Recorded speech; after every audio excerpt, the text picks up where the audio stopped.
Kabanata 6601. Ikaw, galit na tinitigan ni Donald si Harvey, na para bang wala ng pag-asa si Harvey, na hindi siya matututo. Sa kanyang pag-unawa, ang Country A Martial Arts Alliance ay palaging nangunguna sa bansa sa komunidad ng martial arts. Ang iba pang apat na mahusay na direktor sa World Martial Arts Alliance ay hindi ganoon kahalaga. How dare a representative from the director's country na tanungin siya? Hindi na niya kinaya. Harvey, sinubukan kong ipaliwanag ito ng maayos, ngunit hindi ko inaasahan na magiging matigas ang ulo mo. Ikinaway ni Donald ang kanyang kamay. Kung matigas ang ulo mo, tuturuan kita ng leksyon. Ngumiti din si Willem. Dahil ikaw ang kinatawa ng Martial Arts Alliance ng bansa H, kung gayon dapat mong maunawaan na tayo ay naglalakad ngayon ng mapayapa. Sa internasyonal na arena, palagi naming sinusubukan na kumbansihin ang iba gamit ang mga salita, at hindi ang lakas ng militar. Ang iyong pakikipaglaban sa Shinto Way ay nangyari ng walang anumang paghahanda mula sa magkabilang panig. Ang magkabilang panig ay walang anumang plano. Hindi mahalaga kung ikaw ay manalo o matalo, alinman sa paraan, ang resulta ay magiging sakuna. Kaya nga dapat makinig kayo kay Donald. Dapat malaman ninyong mga kabataan na kaming mga matatanda ay mas may karanasan kaysa sa inyo. Makinig kayo sa amin. Makikinabang ito sa inyo. Pero kung hindi kayo makikinig sa amin, hindi ka man lang mabubuhay ngayon. Humingi ka lang ng tawad kay Shingen. Alam ng lahat ng magagaling sa kasaysayan kung kailan aatres. Hindi naman ganoon kahirap para sa iyo, di ba? Tumagilid ang ulo ni Harvey at tumingin kay Willem na may tuyong ngiti. Ang Dragon Palace, na ang trabaho ay diplomasya, ay nagsasabi sa akin na yumuko sa isang tagalabas. Maaari ba akong maghinala na nasusuhulan ka ng mga taga-isla?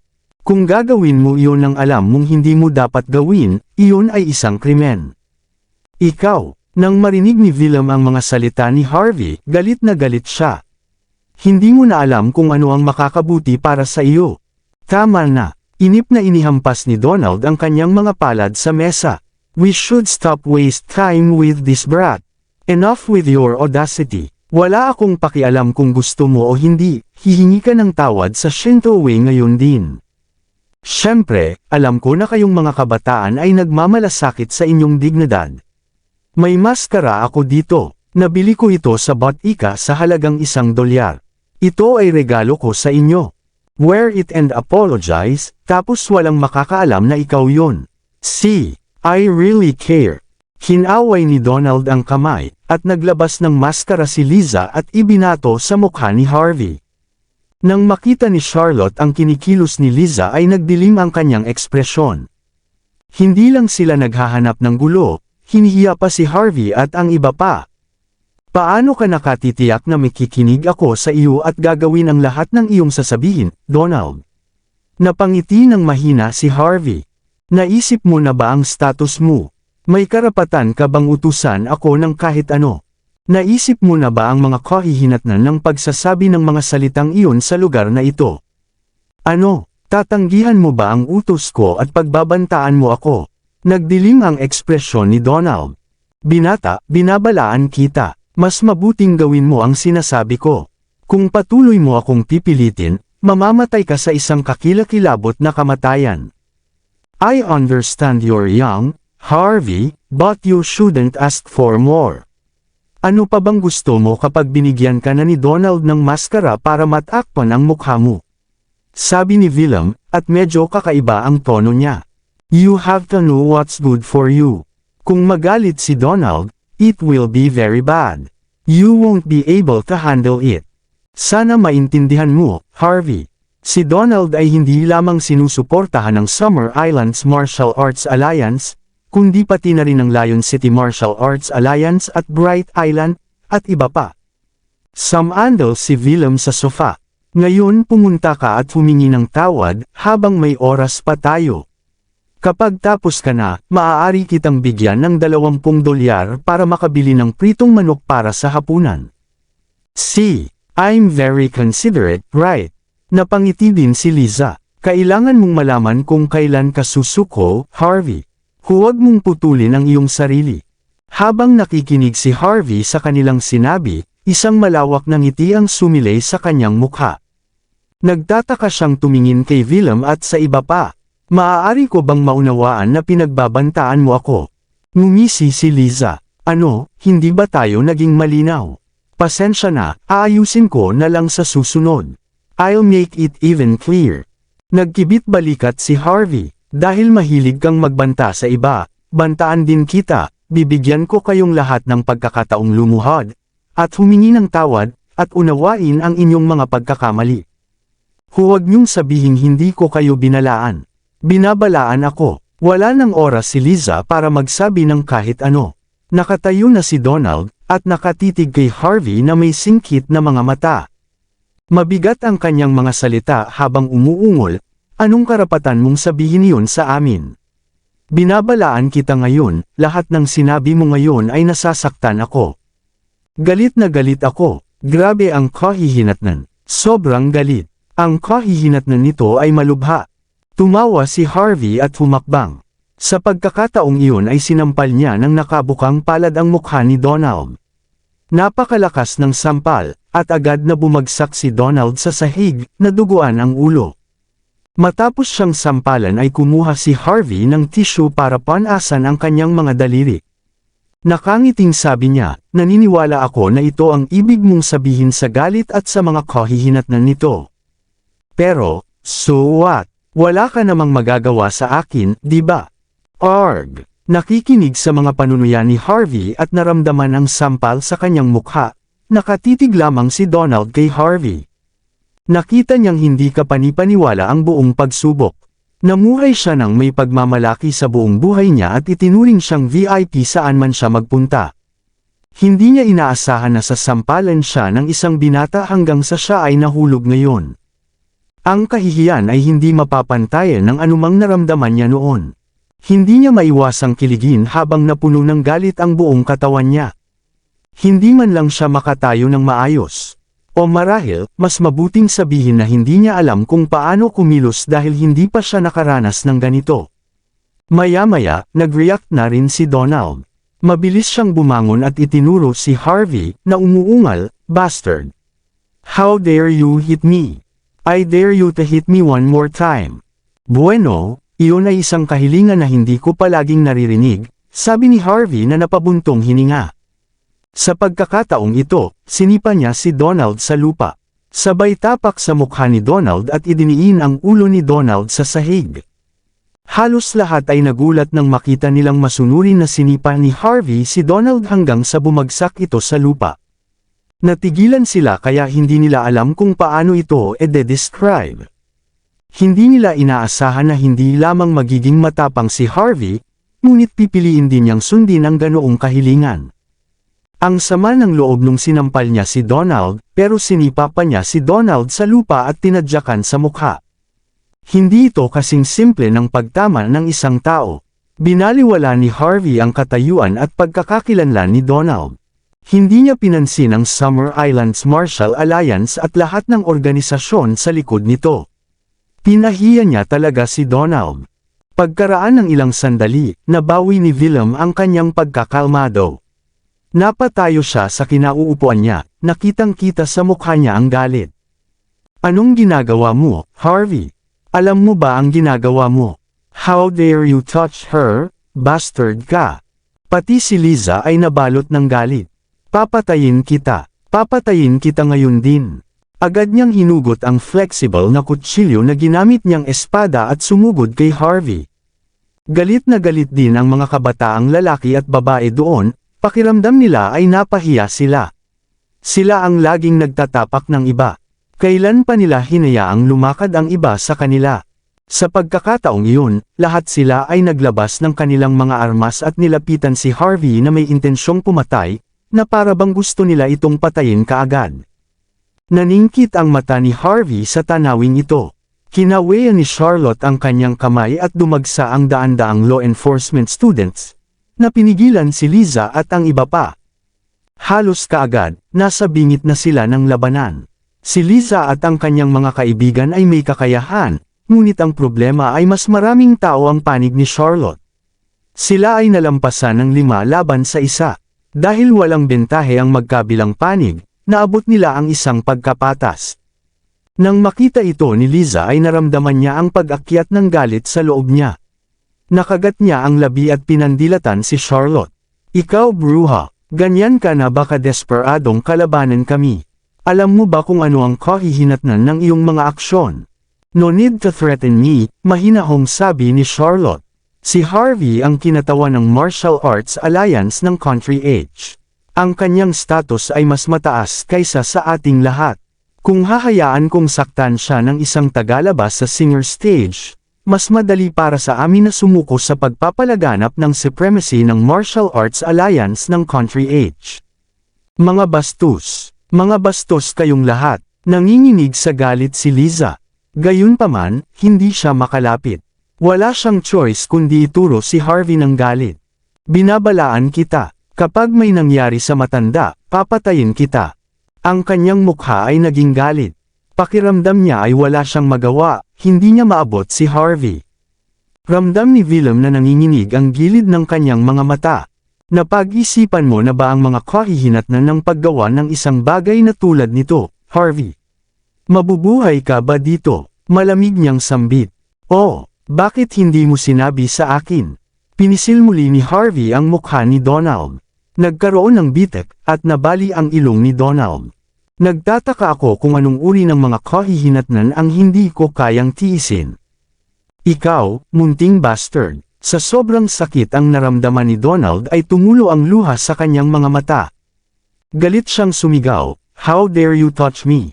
Magsisisi ka, siguradong pagsisisihan mo ito." May tunog ng pagsabog, lalong nagpuwersa si Harvey, at sa pagkakataong ito, tinadyakan na niya talaga ang mukha ni Donald. Dinurog pa niya ang mukha ni Donald sa ilalim ng kanyang sapatos. Ang mukha ni Donald ay nababalot ng dumi, at nanginginig siya sa galit, pero nagmamatigas pa rin siya. Bastards! Kayong lahat na bastard! Hindi ako magpapakita ng awa sa inyo. Pagbabayaran ninyong lahat ang inyong mga aksyon. Ilang beses na nag-click ng dila si Harvey bago bumantong hininga. Kadalasan, kung mas matanda ang isang tao, mas matalino siya. Ang isang taong kasing edad mo ay napakatalino. Ngunit ngayon, medyo naghihinala na ako. Hindi ko nga alam kung paano ka nakaligtas hanggang sa ganitong edad kung bulag ka sa sitwasyon mo. Muling tinadyakan ni Harvey si Donald, na lumalabas ang dugo sa ilong. Nang makita ang dugo sa kanyang sapatos, naiinis itong pinunasan ni Harvey sa damit ni Donald. Ikaw, nagalit si Donald nang makita ang ginawa ni Harvey. Walang mga salita upang ilarawan ang kanyang galit. Palagi siyang nasa itaas all this time. Palagi siyang nasisiyahan sa paggalang at papuri mula sa iba. Gayunpaman, hindi niya inasahan na paulit-ulit siyang aapakan ng iba, at maging ang kanyang dugo ay mababad sa kanyang damit. Paano niya maipagpapatuloy ang kanyang trabaho ngayon? Sino ang gag-alang sa kanya kung kumalat ang balitang ito? Sa sobrang galit ni Donald ay muntik na siyang mawalan ng malay. Gayunpaman, hindi siya naglakas loob na sigawan si Harvey nang masyadong malakas sa oras na ito dahil walang paggalang sa kanya si Harvey. Ang mga mas-asama daw ay parurusahan ng mas malaking kasamaan. Ang isang taong mayabang tulad ni Donald ay labis na natatakot sa isang tao na direkta at mapurol na gaya ni Harvey. Mukhang naiintindihan mo na sa wakas kung kaninong teritoryo ka, napabuntong hininga si Harvey habang nakatingin kay Donald, na nagkunwaring pasensyado bago sinipa si Donald. Tuturuan kita ng magandang aral ngayon. Walang gaanong kabataang lalaki sa mundong ito ang magpapakita sa iyo ng ganoong kataas na paggalang. Ang swerte mo ngayon at nakilala mo ang isang taong kasing mapagmahal ko. Kung hindi, namatay ka na. Sige, umalis ka na rito. Pero sa susunod, tandaan mo, kahit kanino kaya mong ipaglaban, ngunit hindi para sa mga taga-isla. Napupuot ako sa mga nagtataksil sa sarili nilang bahay at nakikipagsabuatan sa iba. Naiintindihan mo ba? Kung naiintindihan mo, lumabas ka na. Tahimik lang si Harvey. Sa ilang salita lang, pinahiya niya si Donald. Hindi napigilan ng mata ni Donald ang pagkibot. Bumangon siya, nabakas lang sa mukha ang galit kahit mukhang pagod na siya. Gusto niyang sigawan si Harvey, pero wala siyang choice kundi pakalmihin ang kanyang emosyon at huwag mabalisa. Alam niyang kapag nagpatuloy siya sa ganito, hindi magpapakita ng anumang respeto sa sarili si Harvey. Maraming salamat sa lahat ng sumusubaybay. Please subscribe and follow my YouTube and Facebook channel, Filipino Novel. Maraming salamat po. Kabanata 6605. Sobra-sobra ka na, Harvey. How dare you treat RVIP guest from the summer islands like this? May pakialam ka ba sa ating mga batas? Umungol si Willem. Galit na galit siya nang makitang madaling natalo ni Harvey si Donald. Wala siyang lakas ng loob na magsalita kanina dahil may hostage si Harvey, pero ngayong wala ng bihag si Harvey ay hindi na niya napigilan ang galit. Sa tingin mo ba wala akong galit? Napanuurin lang kitang abusuhin ng iba sa harap ko. Bilang elder ng Walsing Dragon Palace, inuutusan kita ngayon na humingi agad ng tawad kay Donald at isuko ang sarili mo sa kanya. Kung hindi, haharapin kita ayon sa ating mga batas. Hinawakan niya ang tasa sa tabi niya at inihagis sa sahig. Napatingin si Harvey sa sahig. Iyon ay isang anti-gang tasa na nagkakahalaga ng $15 milyong. Tandaang bayaran ito. Wala akong babayaran. Nagdilim ang ekspresyon ni Willem, na umabot sa kumukulo ang kanyang dugo sa galit. Sinabi niya kay Harvey ang tungkol sa batas, ngunit sinabi sa kanya ni Harvey na magbayad para sa isang tasa. Hindi na niya kinaya. Gumalaw siya at agad na sinugod si Harvey. Ang mga tatak na ginawa ng kanyang mga kamay ay patuloy na nagbabago, at ginamit niya ang vigor palm na sinanay niya sa nakalipas na 30 taon para sirain si Harvey. Gusto niyang ipakita sa kanya na may master na mas dakila kaysa sa kanya. Kahit napakabilis at malakas ni Willem, bago pa man siya makalapit kay Harvey ay biglang gumalaw si Charlotte at hinawakan ang kanyang palso. Pagkatapos, tinapon niya ito sa isang tabi. Nagkaroon ng malakas na kalabog habang si Willem ay itinapon sa dingding. Halos mabulunan siya ng dugo at isuka ito. Bakas lang sa mukha niya ang pagtataka. Buong buhay niya ay nagsasanay siya ng martial arts. Kahit na si Charlotte ay nagsanay mula pa noong siya ay bata, paano niya ito matatalo ng ganoon kadali? Si Liza at ang iba ay nakatitig lamang sa mga mata. Bilang mga martial artist, nakikita nila kung gaano kalakas si Charlotte. Namulat ang realisasyon kay Liza at sa iba pa. Nang si Charlotte ay naging tagapagpatupad ng H-Country Martial Arts Alliance, ito ay patunay na ng kanyang lakas. Ibig sabihin, isa rin siya sa mga alamat sa mismong Martial Arts Alliance ng bansa H. Si Harvey naman, nang makita nila si Harvey na nagtatago sa likod ni Charlotte, si Liza at ang iba pa ay puno ng panunuya. Ikaw na basura, siya ay isang kabuoang piraso ng basura. Kung hindi siya basura, hindi siya magtatago sa likod ng isang babae. Walang pakialam si Charlotte sa kanilang nakita at pinrotektahan na lang niya si Harvey, ang boses na kasing lamig ng yelo. Gusto mo siyang saktan, sa ibabaw ng patay kong katawan. Kung hindi, hindi ka na magkakaroon ng pagkakataon. Nahihirapang bumangon si Willem mula sa sahig. Kinagat niya ang kanyang mga ngipin at malamig na sumirit. Tatandaan ko ito, Charlotte. Sa sandaling bumalik kami sa Dragon Palace, aayusin natin ang bagay na ito. Maghintay ka lang, pagsisisihan mo ito. Isang nakakainis na ngiti lang ang binigay ni Charlotte sa kanya. Malinaw na ang tinatawag na banta ni Willem ay hindi isang bagay na katumbas ng kanyang oras. Ikaw stupid old man, you're still threatening others at a time like this. Naglakad si Harvey patungo kay Willem na may hitsura ng disgusto. Sa tingin mo ba hindi ako mangangahas na suntukin kapag katapos kong tamaan si Donald? Pagkasabi noon ni Harvey ay sinampal niya si Willem sa mukha. Sampal. Kahit na eksperto si Willem, walang silbi ang kanyang kakayahan sa harap ni Harvey. Napakasimple ng pag-atake ni Harvey, at naramdaman ni Willem na maharangan niya ito, ngunit ang pag-atake ay tumama sa mukha ni Willem. Sa sobrang sakit ay kinilig siya. Arg! Nang sa wakas ay napagtanto ni Willem ang nangyari, hinawakan niya ang kanyang mukha. Galit na galit at sama ng loob niya. You bastard! How dare you hit my face? You! Sampal. Sinampal ulit siya ni Harvey. So what if I hit your face? Do you think there's something special about you that I have to hit your face? If it wasn't for you asked me to, I wouldn't hit you. Don't you know why this happened? Lalong minamaliit ni Liza at ng iba pa si Harvey kapag nakikita nilang pinapahiya niya ang isang tulad ni Willem sa kalooban, lalo na pagkatapos na saktan ni Charlotte si Willem. Hindi nila maintindihan ang nangyayari. Paano magiging walang kahihiyan ng isang tao na samantalahin ang pagsisikap ng isang babae gayong wala naman siyang kakayahan?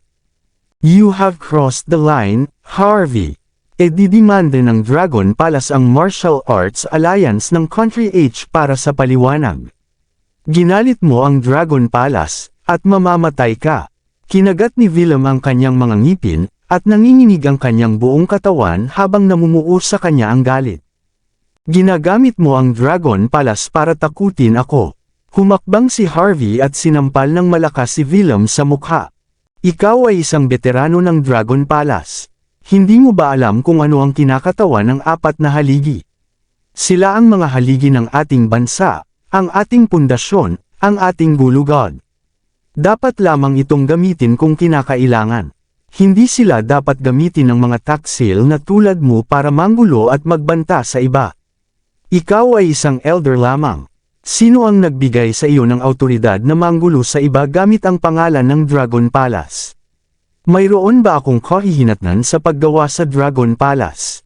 Nang makita ang malamig na mga mata ni Harvey, walang ibang nagawa si Willem kundi ang umatras ng ilang hakbang, at medyo hamina ang kanyang aura. Nagdilim ang ekspresyon niya, dahil tama si Harvey. Mula sa isang tiyak na pananaw, isang malubhang krimen para kay Willem ang paggamit ng pangalan ng Dragon Palace upang bantaan ang iba. Madali siyang ma-intimidate kung clueless ang target niya, pero kapag may nakilala siyang may alam sa rules, mahihirapan siya. Napangiti si Harvey. Kung hindi, wala akong pakialam na ipaalam sa mga nakatataas sa Dragon Palace ang lahat ng sinabi mo. Huwag mo akong pagdudahan. Bilang isang kinatawan ng Martial Arts Alliance ng Country H, hindi ako mahirapan na makipag-usap sa pinuno ng Dragon Palace, tama. Ikaw, nang maramdaman ni Willem ang lamig mula kay Harvey, halos mawalan na naman siya sa galit. Ngayon lang niya napagtanto na ang katayuan ni Harvey bilang isang kinatawan ay magbibigay daan sa kanya na makakita ng maraming tao at makagawa ng maraming bagay. Kung gusto lang niyang makilala ang pinuno ng Dragon Palace, hindi ito magiging mahirap. Kung gugustuhin ni Harvey, hindi magiging mahirap para sa kanya na patayin si Willem. Kung ang isang veterano ay nagbanta kay Willem, hindi siya masyadong mag-aalala. Ang underworld ay hindi lamang tungkol sa karahasan, kundi tungkol din sa mga relasyon. Ano man ang gawin ng mga tao, hindi nila ito itulak ng napakalayo para magkaroon sila ng puwang upang makipagtawaran sa hinaharap. Gayunpaman, iba ang isang binata tulad ni Harvey. Wala siyang pakialam na maging mapagpasensya, na nangangahulugang maaari niyang patayin si Willem.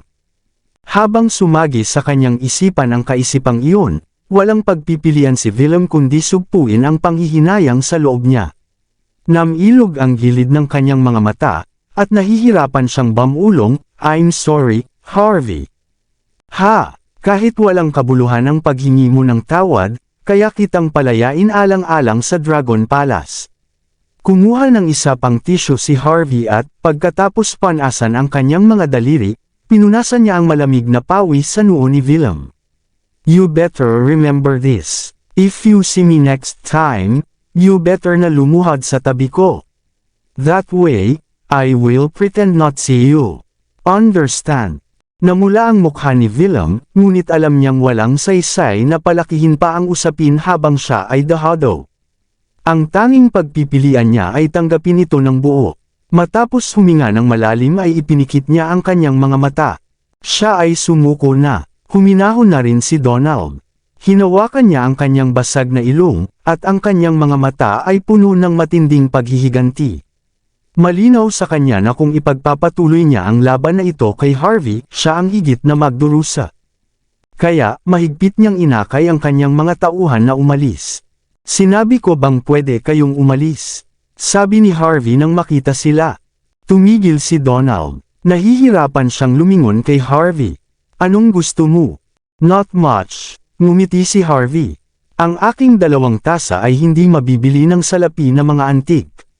Kung maaari mong bayaran ang mga ito, pagkatapos ay maaari kang umalis. Kung hindi, pasensya na, ngunit kayong dalawa ay maglilinis ng mga palikuran sa Singer Stage sa susunod na 10 taon. Ikaw, naramdaman na naman ni Donald na kumukulo ang dugo niya, pero naiintindihan niya na kapag hindi siya magbabayad, pipilitin talaga siya ni Harvey na linisin ang mga palikuran. Inilabas niya ang kanyang checkbook at nagsulat ng ilang numero, at pagkatapos ay itinapon ito sa lupa sa harap ni Harvey. Kunin mo, matanda ka na pero hindi mo pa rin alam ang ugali ng sumusuko. O dapat pa ba kitang bigyan ng 2 sampal bago mo maintindihan kung paano ito gagawin? Sabi ni Harvey. Ramdam na ramdam ni Donald ang init sa loob niya nang marinig niya ang tono ni Harvey. Sa huli, wala siyang choice kundi kunin ang tseke at ibigay kay Harvey ng may paggalang. Pakiusap tanggapin ito, Mr. Harvey.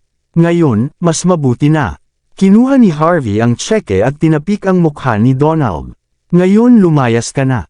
Pakiramdam ni Donald ay narinig niya ang isang royal decree at agad na umalis.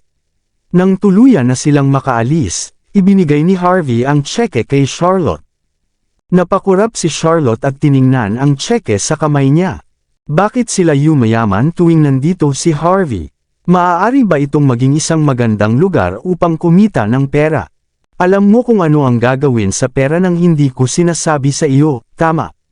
Hinila ni Harvey ang isang upuan at umupo, humigop mula sa tasa na ibinigay sa kanya ng isang alagad ng alyansa. Alam ko, bahagyang tumanggo si Charlotte, pero sir, kahit medyo depraved ang actions ni Donald, he represents the martial arts community outside our country. Napaka-kapangyarihan ng mga taong ito. Hindi lang malakas ang economic bakang nila, nakipagsanib puwersa pa sila sa ibang paksyo na lumalaban sa ating bansa. Karaniwan, ang ating bansa ay maluwag sa kanila. Ngunit pagkatapos ng ginawa mo ngayon, ang ating relasyon ay ganap na nawasak. Malinaw na gusto pa rin ni Charlotte na huwag kumilos ng padalos-dalos si Harvey. Kahit na maganda ang pakiramdam, maaari nilang saktan ang kanilang sarili sa proseso. Nawasak, napangiti si Harvey. Hindi mo ba nakikita? Nakalimutan na ni Donald at ng kanyang mga kasama ang kanilang mga ninuno. Kahit sino ang nasa likod nila, kung ito ay bansa A o ang island nation. Madaling makita na silang lahat ay naaayon sa Shinto way. Sa ganitong sitwasyon, maaari ko lang piliin na sumuko at lumuhad sa harapan ng Shinto way, o putulin ang relasyon sa kanila. Wala nang pangatlong paraan maliban sa dalawang ito, intindihin mo. Dahil magiging magkaaway pa rin tayo sa kanila, bakit hindi natin ito gawin ng mas lubusan? Sa ganoong paraan, maaalis natin ang ilan sa mga maling akala na mayroon pa rin ang martial arts alliance ng Country H. Kalmadong inilagay ni Harvey ang tasa sa kanyang kamay. Nakikita ko. Salamat sa paglilinaw, sabi ni Charlotte sa pagsasakatuparan. Pagkatapos mag-isip sandali, ngumiti siya at sinabing, pero sir, sigurado akong may ibang pakay ka, di ba? Ngumiti ng mahina si Harvey. Bakit hindi mo sinabi sa akin? Dahil malinaw na kaalyado ni Donald ang Shinto way, ibig sabihin ay patuloy silang magtutulungan. Kung nangyari iyon, ibig sabihin ay pinahiya mo si Donald at ang mga kaalyado niya. Sa ganoong paraan, hikayatin nila ang Shinto way na labanan ka hanggang kamatayan. Kung ang Shinto way ay hindi makapagpigil at umatake ng maaga, nangangahulugan ito na masisira nila ang kanilang mga plano. Anuman ang plano nila sa gabi ng kabilugan ng buwan, wala itong kabuluhan kung kailangan nilang gawin ang lahat. Kung hindi papansinin ng Shinto way si Donald, ang dalawang partido na nagtutulungan noong una ay maghihinala sa isa't isa, hanggat hindi sila matatag sa kanilang alyansa, madali silang ibagsak ng isa-isa. Lahat ng matatanda sa alliance ay iniisip na lahat tayo ay walang utak at walang utak, ngunit ang inyong mga diskarte ay pangmatagalan. Noong lumitaw si Donald, binalak mo na silang labanan, di ba? Gulat na tinitigan ni Charlotte si Harvey. Hindi niya akalain na magiging masinsinan si Harvey. Ngumisi si Harvey. Charlotte, lagi kong ginagawa ang gusto ko. Hindi ako gumagawa ng mga bagay na nangangailangan ng pangmatagalang pagpaplano. Sa makatuwid, gamitin ang 30 milyon ng matalino. Ikalat ang balita tungkol sa nangyari kay Donald sa ibayong dagat. Para sa kalahati, hilingin sa ilang tao pa sa elder group na magsalita para sa akin. Dapat madali lang, di ba? Naiintindihan ko. Aayusin ko na ang lahat. Mabilis na tumango si Charlotte. Samantala, dapat ba tayong magpadala ng ilan pang mga tao upang bantayan si Willem? Bagamat mahirap pakitunguhan si Donald, karamihan sa kanyang impluwensya ay nasa ibang bansa. Wala siyang base sa ating bansa, kaya may limitasyon kung gaano siya kahirap. Gayunpaman, iba si Willem. Siya ay isang lokal sa Walsing. Kung gusto niyang maghiganti pagkatapos magalit, ito ay magiging napaka-komplikado. Napangiti si Harvey. Kaya mo rin, pero dapat matalino ang mga taong ginagamit mo. Kailangang manatiling nakatago kung hindi sila makakuha ng impormasyon, dahil maraming bihasang tao sa paligid nila. Bukod sa mga tauhan nila, malamang na may mga taga-isla.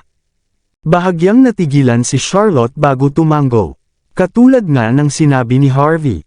Hindi magiging malaking problema kung nagpadala sila ng mga tao upang bantayan sila, ngunit kung may nangyari sa kanilang mga tao. Mahirap iyon. Okay, tumigil tayo dito ngayong gabi. Tumayo si Harvey at nilapag ang kanyang tasa. Huwag kalimutang ipaalam sa akin kung may anumang balita. Pakiramdam ko ay hindi na maghihintay ang Shintowi na kalabanan ako sa gabi ng kabilugan ng buwan at sa tuktok ng ipinagbabawal na lungsod. Tumalikod si Harvey at umalis.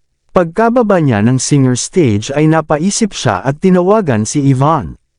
Gayunpaman, hindi kinuha ni Yvonne ang kanyang telepono. Sa halip, nagpadala siya ng text message. Ito ay isang simpleng mensahe. Marami pa siyang gagawin sa kanyang pamilya sa Walsing, kaya hindi na siya makakabalik at makatulong kay Harvey sa lalong madaling panahon. Ang sagot ay halos pareho sa huling pagkakataon, ngunit naramdaman ni Harvey na may mali sa mensaheng natanggap niya. Ibinigay na ni Yvonne sa kanya ang lahat simula nang magtrabaho siya para sa kanya. Sa kanyang personalidad, imposibleng hindi siya magtanong tungkol sa Sky Corporation matapos ang ilang araw na hindi sila nag-contact sa isa't isa. Habang sumagi sa isip niya ang pag-iisip, nag-dial ng isa pang numero si Harvey. Numero iyon ni Sheldon, ang dating numero 1 tao sa Southlight. Sinabi ni Sheldon kay Harvey na maaaring tawagan siya ni Harvey kapag may nangyaring mali. Gayunpaman, hindi kailanman nakipag-ugnayan si Harvey sa numero matapos itong matanggap. Sa puntong ito, walang choice si Harvey kundi tawagan siya. Matapos tawagan ang numero, mabilis itong kumonekta. Ang malamig at mayabang na boses ng isang babae ay nagmula sa kabilang panig. Sino ito? Kumunot ang noo ni Harvey, ngunit sinabing, si Harvey ito. Hinahanap ko si Sheldon. Pakisabi sa kanya. Harvey York. Yung mula sa Sky Corporation. Yung prinsipe mula sa Southlight. Halatang medyo nagulat ang babae sa kabilang dulo nang marinig ang pangalan niya. Ako ito, sabi ni Harvey. Ikaw ba ang sekretarya o anak ni Sheldon? Hindi, sagot ng babae. Ang Sheldon na hinahanap mo ay isang kriminal para sa pamilya namin. Kasalukuyan siyang nagmumuni-muni sa mga pagkakamaling nagawa niya. Alam ko kung bakit mo siya hinahanap. Gusto mong malaman ang tungkol kay Yvonne, di ba? Tumango si Harvey. Tama, hindi ko na siya makontak simula nang bumalik siya para bisitahin ang pamilya niya. Napaawang ang labi ng babae sa kabilang side ng telepono. Can't reach you. Di ba nireplyan lang kita gamit ang phone niya kanina? Kabanata 6,610. Ginagamit mo ang phone niya para tumugon sa mensahe ko. Bahagyang kumunat ang noo ni Harvey. Napagtantong sinabi niya ang totoo. Sinabi ng babae sa kabilang dulo ng telepono, ako si Rita. Nagkita na tayo sa Backwood. Ako ang hipag ni Yvonne. May mali ba sa pagtugon ko sa kanyang mensahe para sa kanya? Kung okay lang siya, sana siya na mismo ang magsabi, mariing sabi ni Harvey. Natatakot akong hindi iyon posible, mahinahong sabi ni Rita. Malapit nang ikasal si Yvonne. The Xavier family of Walsing is a very traditional family. Kung ikakasal na siya, bawal siyang makipagkita sa ibang lalaki maliban sa fiancé niya. Para makalimutan mo na. Ikakasal na si Yvonne. Nagulat si Harvey. Bakit hindi ko pa nabalitaan? We'll see. I'll visit your family later. If Yvonne is willing to marry me, I'll give her my blessing without any problem. Kung hindi, anong ibig mong sabihin, kung hindi? Anong karapatan mong makialam sa mga gawain ng pamilya namin? Kahit papaano ay nagalit ng husto si Rita nang marinig ang sinabi ni Harvey. Alam mo ba kung bakit napilitan si Yvonne na magpakasal? Lahat ng ito ay dahil nakatira siya malapit sa iyo nang walang opisyal na relasyon. Sinira niya ang reputasyon ng pamilya namin. Hindi kami ordinaryong pamilya, isa kami sa 10 pinakamagagandang pamilya, ang Xaviers ng Walsing. Gusto mo ba siyang maging mistress mo? Agad na nagbago ang tono ni Rita sa mga sandaling iyon. Para siyang pusa na naapakan ng buntot. Parang nagalit sa kanya si Harvey to the point na sobrang sensitive. Hindi ko sinabi iyon. Kumunot ang noo ni Harvey, pero nanatili siyang kalmado. Although I was married in the past, I'm still single now. Kahit may something between us, hindi siya magiging mistress. Tama na, malamig na sambit ni Rita. Alam ng lahat na nagpakasal ka sa pamilya Jean ng Mordo. Sa tingin mo ba ay hindi ka namin naimbestigahan kailanman? Na hindi namin alam kung ano ang iniisip mo. Sinasabi ko sa iyo. Dapat kang sumuko ngayon at itigil ang pagiging matigas ang ulo. Huwag mong isipin na mapapasok mo ang pamilya Xavier sa pamamagitan ni Yvonne. Ang dahilan kung bakit handa si Mandy na tanggapin ka bilang kanyang asawa ay dahil siya ay mula lamang sa isang sangay na pamilya ng pamilya Jean ng Mordo. Siya ay ganap na hindi gaanong mahalaga. Ngunit si Yvonne ay mula sa isang malaking pamilya. Kahit na maghanap siya ng mapapangasawa sa aming pamilya, hindi kami maghahanap ng isang tulad mo. Understand? Kumunot ang noo ni Harvey. Nalampasan mo na ang linya, Rita. Ako. Rita, huwag mo akong tawagin sa pangalan ko. Ngunguso si Rita. Stop barkang. Hindi susuko ang mga tulad mo hanggat hindi mo nakikita na wala ka ng pag-asa. Sige, see you tomorrow. Pupuntahan kita bukas kasama ang keepsake ni Yvonne para sumuko ka. Let's see. I'll have breakfast at the South Sea restaurant tomorrow. Remember to come early. I'll see you before I have breakfast. This is already a blessing that someone like you can't get. If you miss tomorrow, I'll never give you another chance. Pagkatapos noon ay ibinaba na ni Rita ang telepono. Nakatitig si Harvey sa screen ng phone niya, walang imek. Bago pa niya maibaba ang telepono ay muling umilo ang screen. Isang hindi pamilyar na numero na may magandang kombinasyon.